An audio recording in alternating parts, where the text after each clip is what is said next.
I'm going to show you where you can grab a couple of apps if they're not already on your iPad. You're going to find the self-service tool.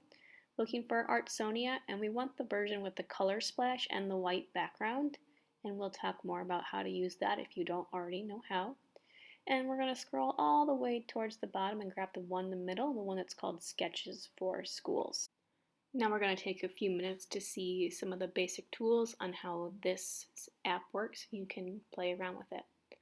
So find your app, SketchesSchools, and you can click on the blank canvas to start a new sketch, and you will see on the left hand side all of your different drawing tools, and the one that you're currently using is highlighted in red so you know exactly what you have.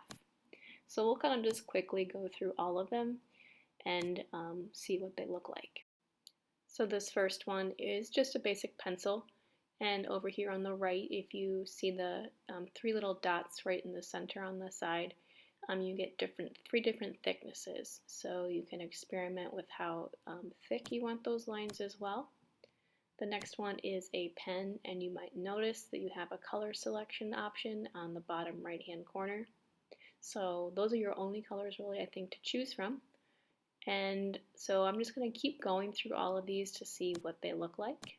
Next we have like a Sharpie or a felt marker, and you're going to have different kind of textures with a lot of these, and you might notice that some of these as well kind of have almost a transparency look to them, so when they layer over other lines you can see them and some you can't.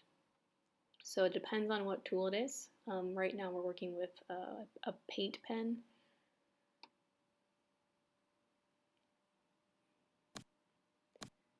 This next one is a pastel, so you're going to get a little bit more kind of texture with this one. So depending on what you're drawing, you might want to think about what tool you're using or the type of style you're going for.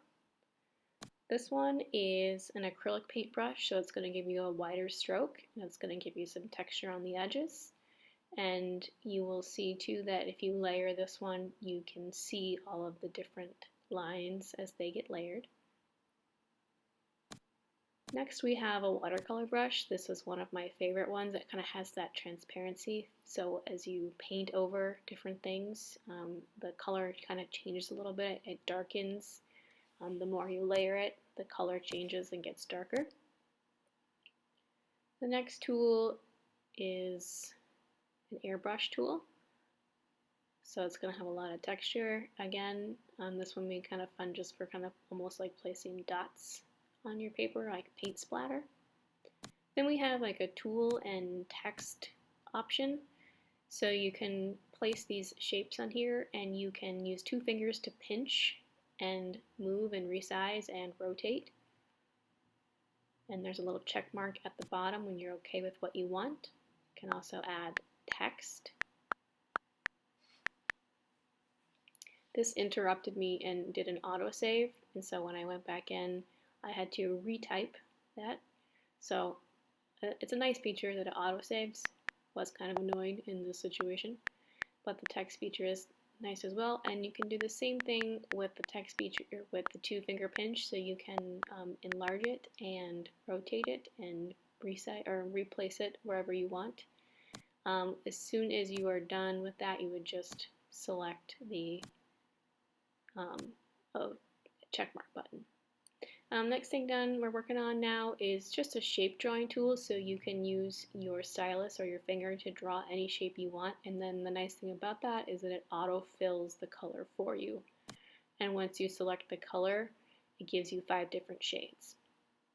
And we also have an eraser, and again you have 3 different sizes for the eraser. And we have a blending tool next, so I'm sure a lot of you will like this one. And so it has no color to it, it just takes all of the color that's on your canvas, and whatever you rub the blending stick over blends those colors together. Here we have a cutting tool, so you can just trace around whatever you want to cut and move and rotate and resize. And when you've got it where you want it, you can just select the tool again and it will stop. And then we have a ruler, so this will help you draw straight lines. So you select the tool you want to draw with and the size you want to draw with, and you can just move the ruler up and down wherever you want. You can use the 2 fingers to pinch and rotate so you can get different angles for different kinds of straight lines.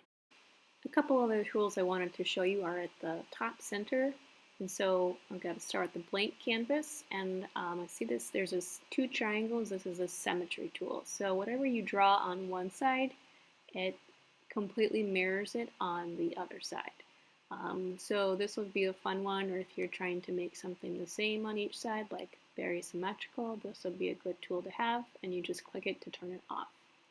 We can also import photos if we want to have like a photo kind of in the background. And when you select your photo, you can change the transparency on it. So if you want it to be a little more subtle, you can change that, and you would click the check mark if you're good with that, and click the X if you don't like it.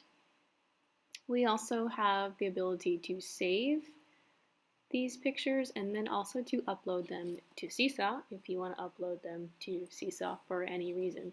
So those are some basic other tools that you might find useful working with this app as well.